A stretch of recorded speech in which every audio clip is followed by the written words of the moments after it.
Maswerteng gabi po mga ka-STL. Narito na po ang resulta ng STL Bulacan para sa araw na to, 3rd October 22, 2025.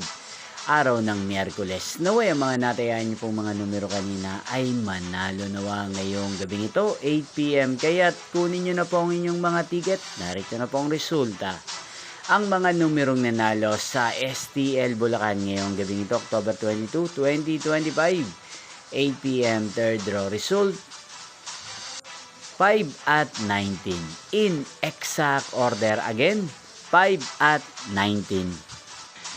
At ngayong gabing ito sa STL Bulacan natin pong i-shoutout si Kuya Johnny ng Bulacan na nanonood po sa channel na to. Shoutout po sa inyo Kuya Johnny, sana po ay nasa maayos kayong kalagayan. Inyo pong napanood ang resulta ng STL Bulacan sa channel na to, Roderick Hernandez TV. Maraming salamat po sa patuloy niyo pong panonood at pagsuporta sa aking channel. Magkita-kita pong muli tayo bukas ng alas 11 ng umaga. Thank you for watching!